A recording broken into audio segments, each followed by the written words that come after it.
very, very clear that Uber and Lyft are playing both sides, right?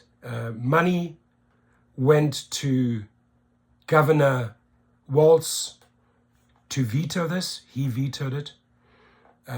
Mayor Frey fought tooth and nail, vetoed it, right? Both called for a phony investigation and a report that they wanted to submit. But the council spoke. They overturned the veto 10-3. And then now the money flows to Republicans. So these guys, Uber and Lyft, are sleeping with both sides. They managed to revive this issue. And now all of a sudden Republicans are jumping in and helping, pushing a bill. I just want to tell you, Minnesota drivers, you have a battle ahead. It's not over. It's not over until it's over, right? And money talks, bullshit walks, and Uber has endless cash to throw at politicians. They're very good at it, but you guys just need to keep on fighting.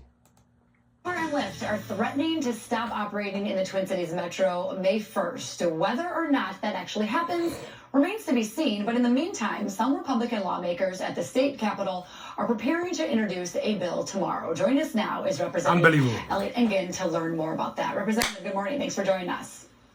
Good morning. Thanks for having me. So quickly to recap for people, bring everybody up to speed. This is in response to the Minneapolis City Council overruling Mayor Jacob Frey's veto on an ordinance to raise the minimum wage for drivers. It requires Uber and Lyft to pay drivers $1.40 per mile and 51 cents per minute for all rides within the city. Uber and Lyft saying that they not only will stop operating in Minneapolis, but really the metro. They should leave. Tell us your level of concern about this and also what you plan to introduce tomorrow.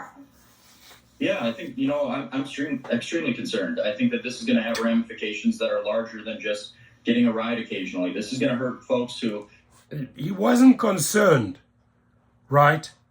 He didn't speak up. You speak up and act concerned when money hits your account.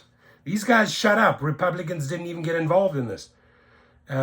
Tony West has direct lines to Kamala Harris, one phone call, bit of money. Walz vetoes, Frey vetoes. Now these guys are concerned. Oh, suddenly they're concerned. Why do you think they're concerned? Money. They get paid. Use those rideshare services to go and get medications or go to a potential doctor's appointment. I've heard people, particularly in the disabled community, who are using them to get to and from work. So this is going to have a lot of negative impacts if we don't do something here. And that's why we're going to be introducing this bill tomorrow, which will preempt localities from imposing those additional regulations and restrictions. And we're just going to say, hey, the livable wage here is going to be zero after this ordinance goes into effect and when Uber and Lyft pull out. So we have to protect these rideshare providers. We have to protect these rideshare providers that they provide for our communities. And to get more into the details of how the bill would work, so it would kind of override what Minneapolis or any city would try to do regarding ride shares. Do I have that right? That's correct. Yep. It says that localities, municipalities, local units of government cannot impose those additional regulations or restrictions. It kind of opens up a local control, out of control scenario with what Minneapolis is currently doing. So this bill would just say, nope, we're not going to allow for that when it comes to transportation services and their providers. At the same time, many drivers, they're celebrating the pay increase, and Uber and Lyft have not left yet. Right now, it's a threat to leave. What do you say to the folks that kind of say, hey, we've got a little time till May 1st, and we'll see if they actually, do in fact leave?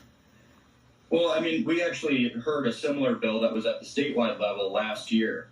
Governor Walz had vetoed it because he did feel that those threats were substantiated, and it was a big enough issue where he said, "Nope, we're not gonna do this." So they might be celebrating right now. They might be cheerful, but come May 1st, I don't think that these are empty threats.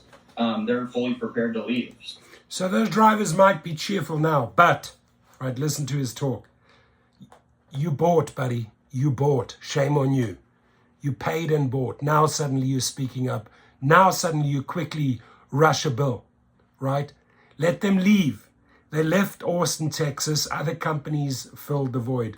Do not be afraid of Uber and Lyft leaving a city. It's probably the best thing that can happen in a city, because then a duopoly leaves and 5 or 6 or 8 players jump in place and the drivers make more money. So he has no clue what he is talking about.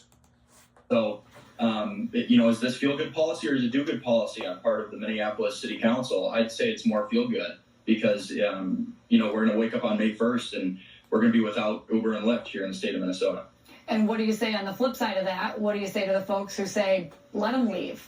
Let them leave. We can go back to hailing Let them leave. Some other app technology will come forward. What do you say to those?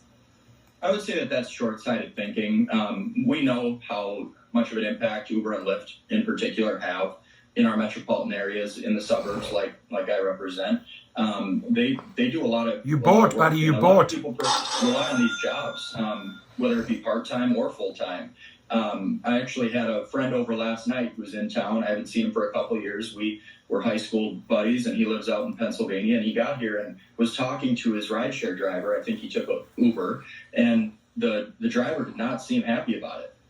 They were listening to the radio and it popped up, and my buddy John had inquired about it, and he said, yeah, this is a big deal, and I might be without a job come May 1st if we don't figure something out. So don't be afraid. That's all I can tell you. Recognize that this is a bigger deal than just an empty threat on the part of Uber and Lyft.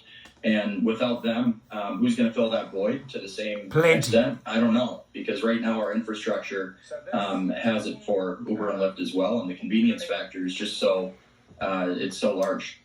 Yeah, we'll all be watching and seeing how this... Yeah, we will be watching, and drivers will be fighting, right? Drivers thought they had this in the bag. Suddenly the Republicans get paid and they get involved. Well, why are you suddenly getting involved right now in the 11th hour? A little bit suspicious, right? Anyways, keep fighting strong. Don't be afraid that they threaten to leave. Let them leave. You just have to look at what happened in Austin, Texas when they left. They came crawling back.